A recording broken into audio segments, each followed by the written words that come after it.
Hoje tenho um recado importante para você. Por favor, não permita que Stalin saia da tumba. Você está no canal Pensar com Arte e meu nome é Antônio Artequilino.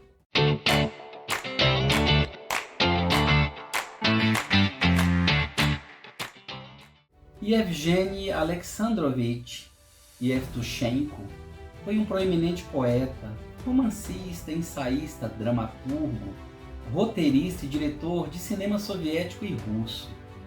Nascido na Sibéria, gelada Sibéria, na pequena cidade de Zima, que significa inverno, começou a publicar sua poesia aos 16 anos e em 1952, já aos 19 anos, tornou-se o membro mais jovem da União dos Escritores Soviéticos. Faleceu em 1º de abril de 2017, quando ainda lecionava literatura russa e cinema na Universidade de Tulsa, em Oklahoma, Estados Unidos. Foi sepultado em Peredelkino, nas proximidades de Moscou, na Rússia, próximo ao túmulo do escritor Boris Pasternak, autor do livro O Doutor Zhivago. O poema intitulado Os Herdeiros de Stalin, escrito por ele em 1961 e publicado no jornal Pravda, Verdade, em 21 de outubro de 62, com a aprovação de Nikita Khrushchev, então secretário-geral do Partido Comunista que governou a União Soviética no período de 1953 a 1954, foi escrito logo após a remoção do corpo de Stalin do mausoléu de Lenin e seu sepultamento na parede do Kremlin. Portanto, preste atenção nesses versos que refletem o grande receio do poeta de que o stalinismo e seu legado de repressão retornassem. Dupliquem, tripliquem a guarda, cerquem a tumba, que Stalin não possa sair, que fique lá para sempre, e o passado com ele. A mensagem é contundente, não é mesmo? Vou explicar para você por que o poeta Evgeny Yevtushenko implorou para que Stalin e tudo o que ele representa não saiam jamais da tumba. O regime de Joseph Stalin, que durou de 1924 a 1953, constitui um dos capítulos mais sombrios da história política do século XX. Ao consolidar seu poder no interior do Partido Comunista da União Soviética, Stalin transformou um projeto revolucionário, originalmente plural e conflituoso no campo das ideias, em um sistema autoritário centrado na figura do líder, sustentado por uma combinação de terror estatal, repressão ideológica e engenharia social em larga escala. Sob sua liderança, o Estado soviético deixou de ser apenas um aparato político para se converter em uma máquina total de controle da vida social, cultural e biológica da população. Os grandes expurgos ou grande terror foram uma campanha massiva de repressão política na União Soviética, orquestrada por Stalin entre 1936 e 1938, resultando na execução de centenas de milhares de pessoas e na prisão de milhões. Visando eliminar inimigos do povo, o regime executou membros do partido, militares, intelectuais e cidadãos comuns, utilizando a polícia secreta, NKVD, para realizar prisões arbitrárias, torturas e julgamentos espetáculo. Os expurgos representam a expressão mais emblemática da lógica assassina do regime stalinista. Milhões de cidadãos foram presos, deportados ou executados sob acusações fabricadas de sabotagem, trotskismo ou inimigos do povo. Os julgamentos espetaculares de antigos dirigentes bolcheviques como Zinoviev, Kamenev e Bukharin revelam não apenas a eliminação física de opositores reais ou imaginários, mas a construção de uma pedagogia do medo. O terror não era um efeito colateral do regime, mas o seu princípio organizador.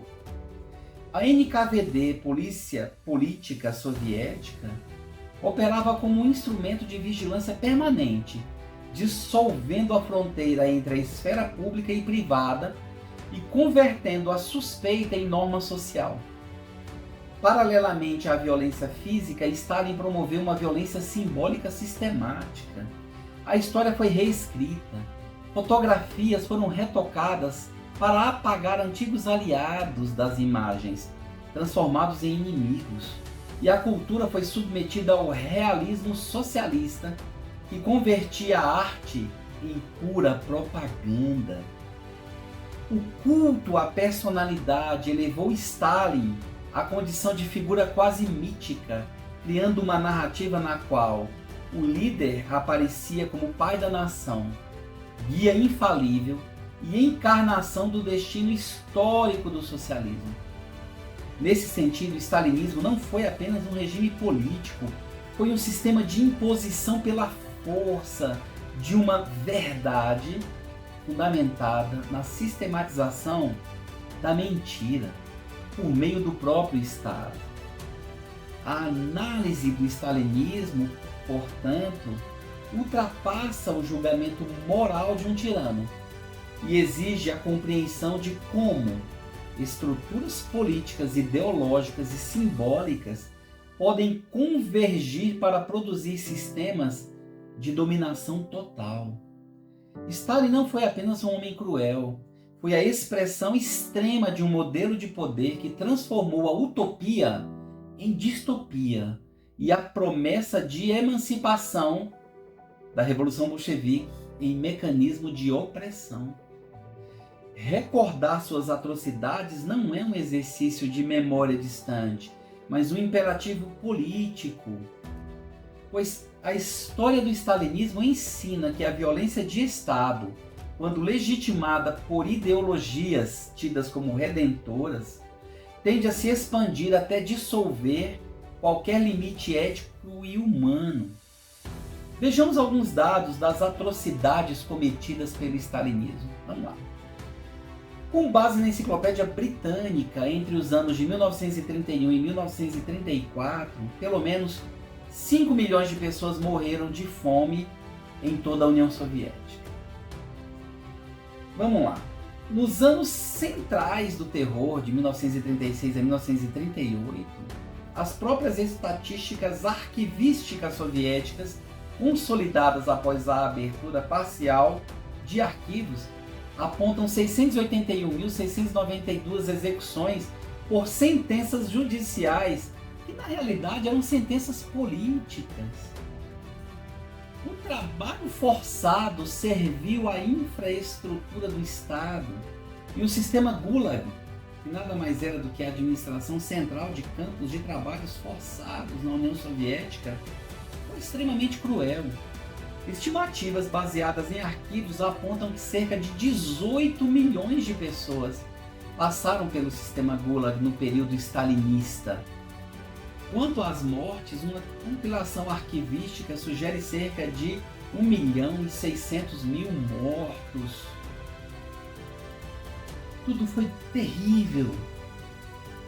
As deportações em massa envolveram a transferência forçada de pessoas por razões políticas, econômicas e de limpeza étnica.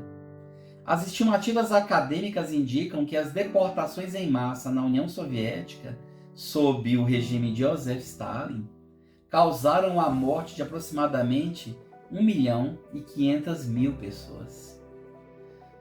Portanto, meu amigo e minha amiga, não são poucos os que, até os dias de hoje, cultuam a figura de Stalin e tentam defendê-lo dos seus incontáveis crimes.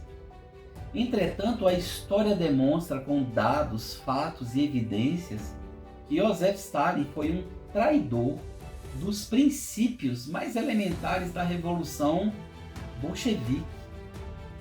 Esclareço que essa traição diz respeito à inversão estrutural das finalidades anunciadas em 1917, que foi o ano da queda da Rússia Imperial, Momento histórico em que a monarquia russa caiu e subiu ao poder o Partido Bolchevique, de Vladimir Lenin.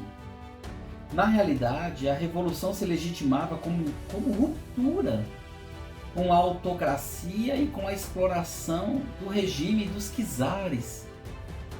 Porém, sob o comando de Stalin, a promessa de libertação social foi substituída por um Estado que reivindica o direito de esmagar a sociedade em nome de quê? Em nome do futuro. A promessa da liberdade da classe trabalhadora não foi cumprida. Muito, mas muito pelo contrário. O que aconteceu em escala escabrosa foi o trabalho forçado em massa, porque o sistema Gulag foi a estatização do cativeiro.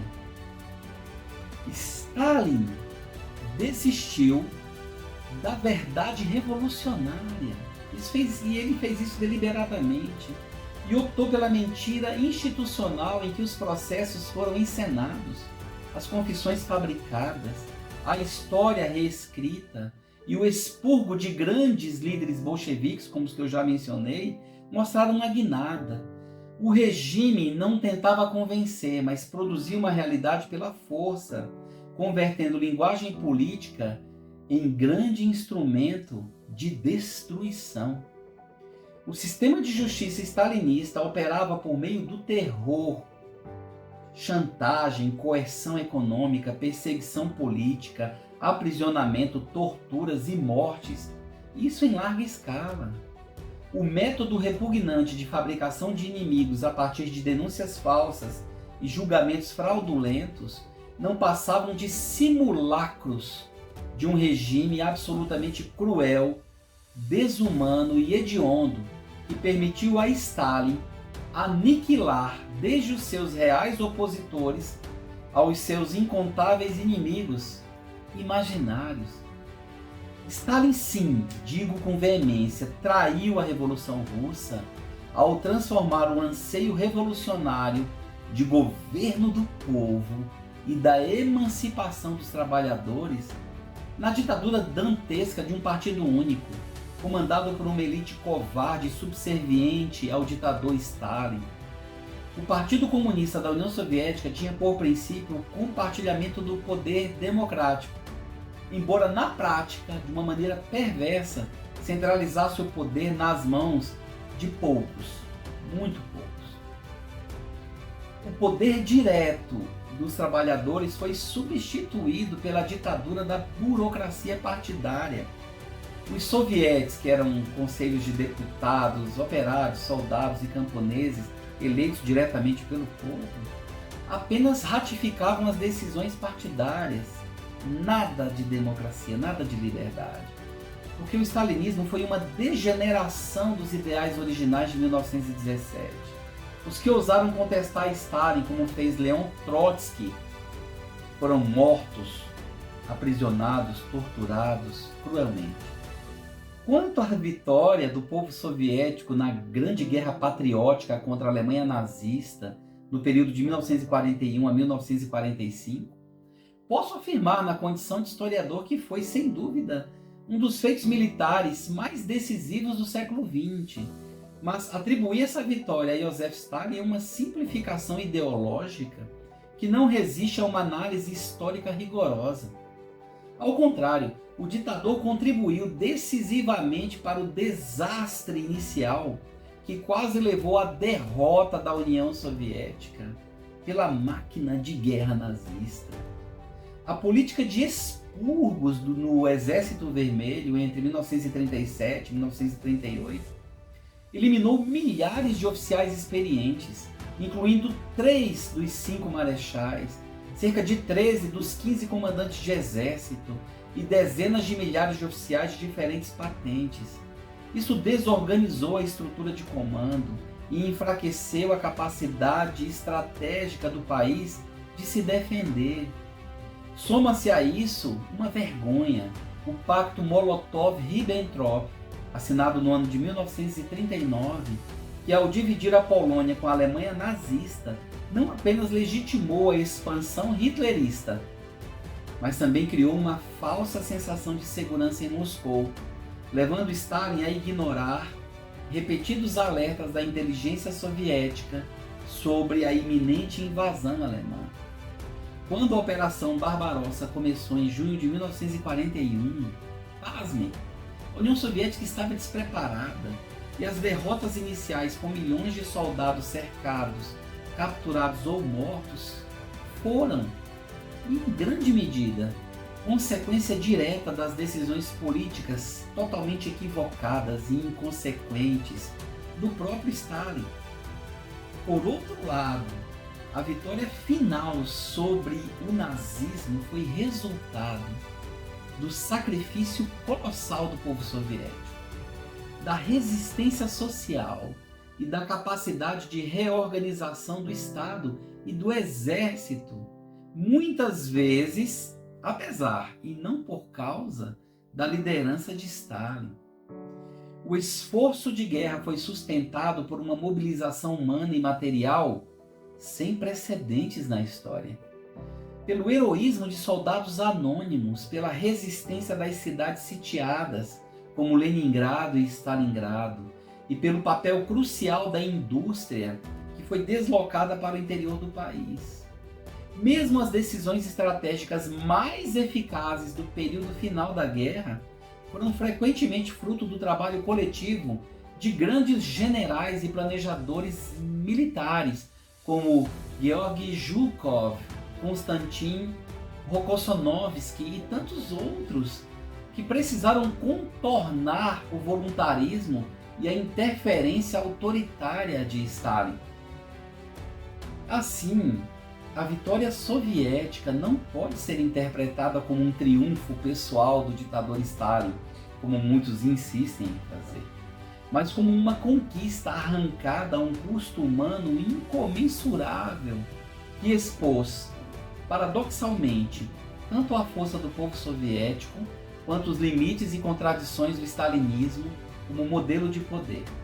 Afinal, a União Soviética sofreu as maiores perdas humanas da Segunda Grande Guerra Mundial, com estimativas atuais revisadas, indicando cerca de 26,6 milhões de mortos. Esse número inclui militares e civis que morreram devido a combates, fomes, doenças e atrocidades nazistas. Atrocidades estarrecedoras cometidas durante o conflito. Então, quando Evgeny Evtushenko escreve: dupliquem, tripliquem a guarda, cerquem a tumba, que Stalin não possa sair, e fique lá para sempre, e o passado com ele, está dizendo o seguinte: o stalinismo sobrevive ao cadáver de Stalin. A tumba não é só biográfica, é institucional. É o medo de que o mecanismo, polícia política, culto ao líder, falsificação de inimigos, punição coletiva, tudo isso retorne com outra máscara ou roupagem diferente. Entendo, humildemente, que o poema de Evtushenko adquire densidade histórica e moral, porque não se limita a denunciar um indivíduo, mas formula uma metáfora radical sobre o perigo da repetição histórica. A tumba de Stalin simboliza não apenas o corpo do ditador, mas o conjunto de práticas, discursos e estruturas de poder que ele encarnou. Guardar a tumba de Stalin significa vigiar a memória, impedir que o autoritarismo retorne sob novas formas e novos nomes, assim como podemos ver no mundo atual. Por exemplo, Vladimir Putin opera um autoritarismo pós-soviético híbrido que combina mecanismos eleitorais formais, capitalismo oligárquico e controle seletivo da repressão. Ora, se Stalin governou pelo terror explícito e pela mobilização ideológica total, Putin hoje governa pela gestão do medo difuso, pela manipulação midiática e pela construção de um nacionalismo pragmático. Ainda assim, em ambos os casos, em ambos os personagens, a supressão do pluralismo político e a subordinação da sociedade civil ao Estado revelam uma mesma matriz autoritária, na qual a soberania popular é sistematicamente esvaziada em nome da ordem, da grandeza nacional da Rússia e da permanência no poder.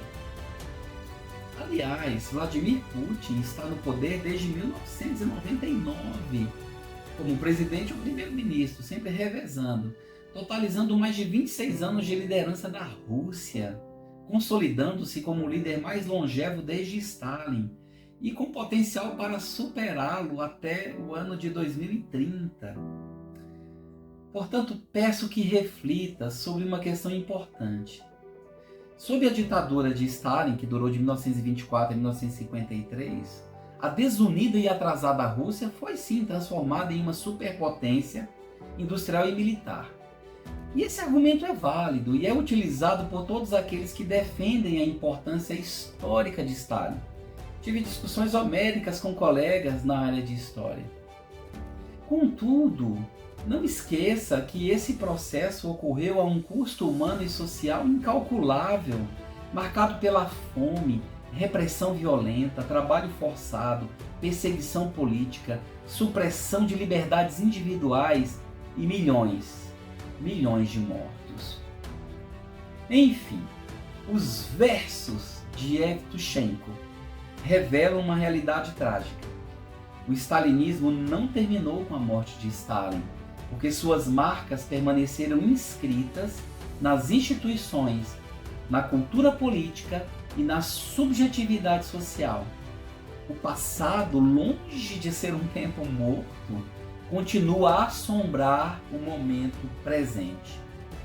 Por isso, o poema é ao mesmo tempo lamento e advertência, pois a barbárie não é um acidente histórico, mas uma possibilidade permanente quando o poder é centralizado num único indivíduo e a crítica é terminantemente silenciada.